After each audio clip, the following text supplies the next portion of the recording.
A couple weeks ago, Spain won the World Cup, proving themselves beyond a shadow of any doubt they're the best in football. However, can the same be said about their cars? Now, unfortunately, I can't exactly source GTA Spanish yet, so I went for something else. Meet the SEAT Ibiza. If you're looking for anything Spanish in Gran Turismo 4, then this is quite literally your only choice. Speaking of choice, how many of you have actually used this car in-game? Because I cannot imagine a lot since other, more famous options exist, like the Honda Civic. Why get an expensive SEAT when a Civic price at a quarter of that could do the job just as well, if not better? But is it really the complete truth? Or is there more to the Spanish hatchback than meets the eye? Well then, only one way to find out. Now the Ibiza's power is solid for a hatchback. It didn't feel as the car was struggling to move. A big reason for this lies under the hood. A 1.8-liter engine sourced from Volkswagen producing 180 horsepower, which is why the Ibiza feels so smooth on full throttle. While huge, the power department was not overdone, making this hot hatch easy to drive, perfect for beginners. It's not overly punishing, but by no means it is an absent teacher. Miss a braking point or the corner's apex? The Ibiza will definitely tell you. However, should you push the Ibiza just a little bit over the comfort zone, its downsides begin to show. It understeers massively. This gigantic turning radius, rivaling that of planet Jupiter, is simply a consequence of the Ibiza being the front-wheel drive machine it is. But another factor that will play into this will be the road tires which came with its stock, as this is the Spec 2 mod I'm playing. Though in my opinion, the road tires did help in characterizing the car from stock even more, as in real life, there's no way you'll get the top-of-the-line sports tires to go with a car like this off its dealers. It was surprisingly fun on the track, but a solo session like this was not enough for me to push this hot hatch to its limits. So, I entered the World Compact Cup. Yes, it might as well be the easiest professional league even in the game, but surely, there's a reason Gran Turismo listed this tournament in the Pro Leagues. Well then, time to find out. While on paper, this championship was set to be easy, the Peugeot up front was definitely telling a whole nother story. But streaks, you might ask? Seattle's layout promotes power, surely the Ibiza has the upper hand here. You will be correct, just not entirely. See, once we have a corner in this here track, it will always be sharp, not exactly ideal for a front-wheel drive car whose turning radius is simply neurotic.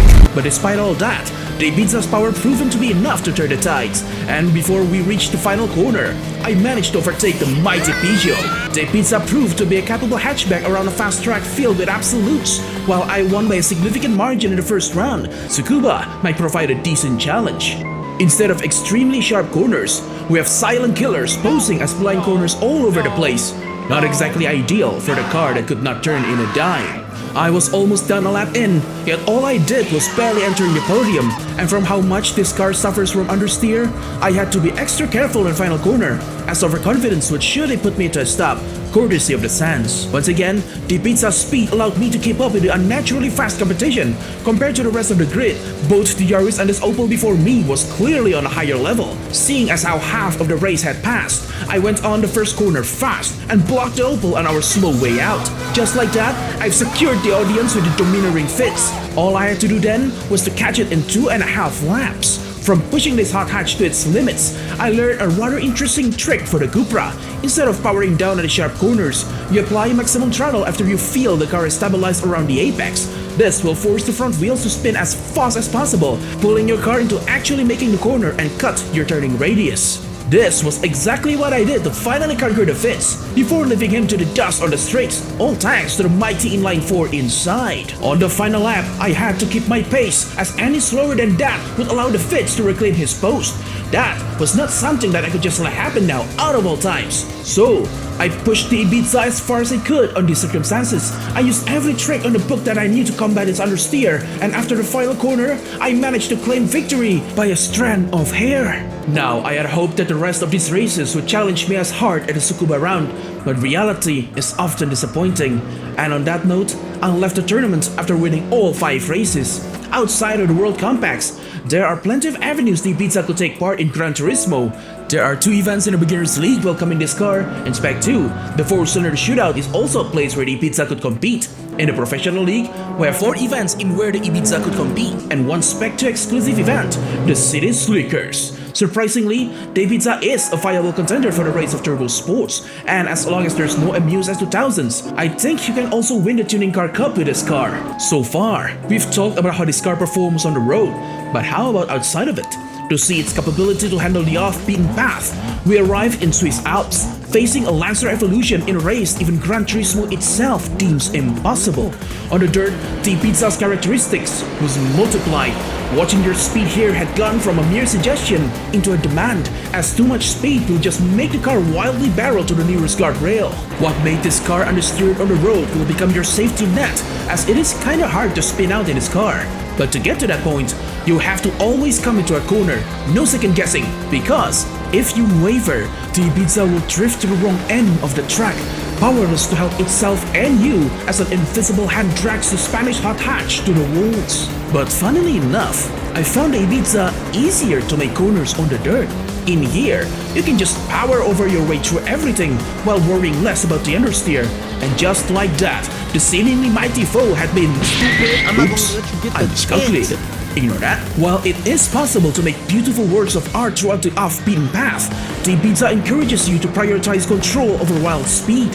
Either you keep the car under control throughout the corner, or the car controls you.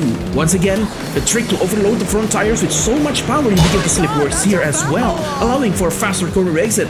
And now, just like that, the powerful Evo was brought to its knees.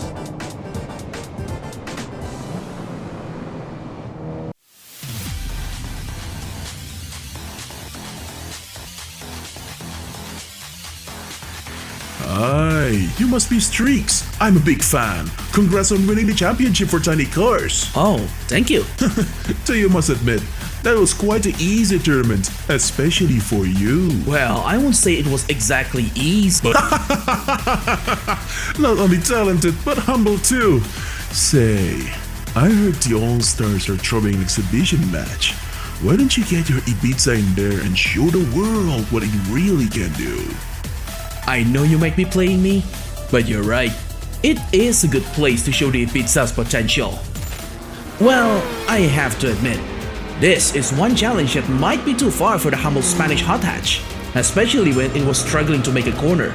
So, before I took on this gargantuan task, I gave the Ibiza its long-deserved upgrades. Our ultimate challenge would lie in Fuji Speedway, Japan, in where I'll face terrifying opponents such as the Terror of DTM Opel Astra, a Le Mans Spec RX-8, and a fierce GT500 fighter, the Arta NSX. This time, I set the traction control to 1 to combat the sheer wheel spin this Ibiza would produce. Otherwise, this would happen.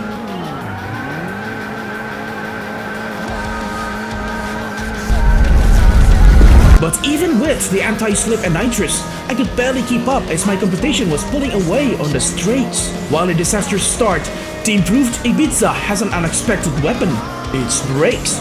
With this immense stopping power, I was able to snatch P4 on the very first corner.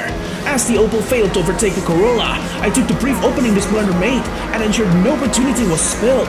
That was P2, and now, to catch the fleeting NSX with all I have. The turning radius has improved drastically. Its drivetrain, once its liability, now turned into a fail-safe, ensuring the car to remain under control no matter what. With this new and improved performance, not even the Le Mans tier car stood a chance. The NSX remained a problem though. So, I buckled down and went through the 300R as fast as this hot hatch could get me. Once I'm on the straights, I hammered down. This long straight would serve as a great place to test the Ibiza's speed. And the results? See for yourself. Insane, isn't it? To see a hatchback going near 300 km an hour. This is all thanks to the better power management brought in by the racing grade transmission. And that level of performance had brought me close towards the NSX. But to win, I will have to take every advantage. So, on the hairpin, I did this. Now I know, That was beyond dirty, and on retrospect, was a bad idea all around. But even here, we can see the Ibiza being so stable, it didn't spin out on the grass, but rather safely returned to the racetrack still in the lead. Now, with me in the front, I no longer have to abuse the nitrous bottle just to survive, but instead, I should defend with all my might to ensure the entire grid remains under control for the remainder of the race. While the Opel did make a comeback, this was within expectations, and once again, the Ibiza showed an impeccable level of braking, turning this disturbance down just in time. But that was far from the end of our battle. Our fight raged on to the 100R as we were side by side, David against Goliath, to determine the true victor of the race. Even after I showed the Opel who's boss on the hairpin, we were still battling it out on the 300R. Now, unfortunately, the Cupra did widen out and lost to the Opel. But on the straights, I took advantage of the slipstream and slingshot my way back to victory. I held onto the lead as hard as I could. I cannot allow any of them to make an overtake, as I barely have any nitrous left to make another comeback. However, on the 5th lap, the Opel had made yet another resurgence. By a stroke of luck, the Arta NSX gave me a speed boost instead of piling into the barn fire, but that was barely enough to outpace the Astra. And on the 100R, his touring car had taken the best lane all for himself. However, that was nothing more than an inconvenience for the improved Ibiza, as I was able to match the Astra's pace on the curve, even from a suboptimal line. Sure, on the 300R, I was resigned to P2 again, but the long straights had, funnily enough, been my solace. Now, the final lap is upon us. This is where I make or break the race. On this lap, I cannot have anyone overtaking me.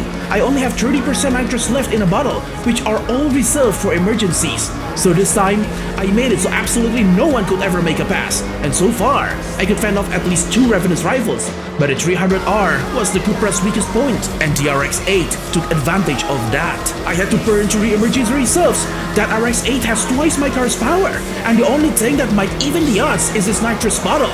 But the Ibiza had one last surprise. It started to overpower the Le Mans spec contender. I'm back in the lead, and that's it. 5 race cars, 3 of them were on another level, but the Ibiza broke through all expectations and came out victorious. I'll be lying if I say I wasn't surprised by this outcome. I mean, a mere hot hatch taking on 5 race cars and won? That's just insane. Yet, the Ibiza managed to pull that off. Sure, I did questionable things to earn that win, but cheap tricks alone won't allow me to remain ahead after 6 entire laps in Fuji.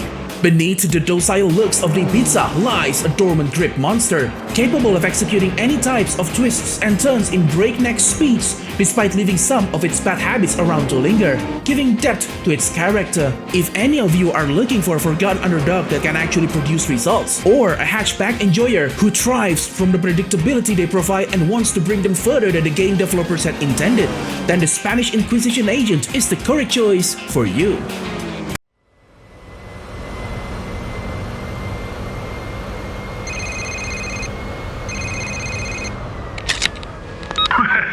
Well, you really went ahead and shamed every last one of those pretentious professional racing teams, didn't you? Congrats! Whoa, you better slow down there, man. I did win, but the others really did well too. They're far from a bunch of posers. Okay. I'm sorry, really. That wasn't my intention at all, see? I got a sweet little gift for you for doing such a good job. It should arrive on your doorstep right about now. This is really a lot. Thank you. Wait, but how did you— Don't mention it. I'm looking forward to meet you again. Keep yourself sharp.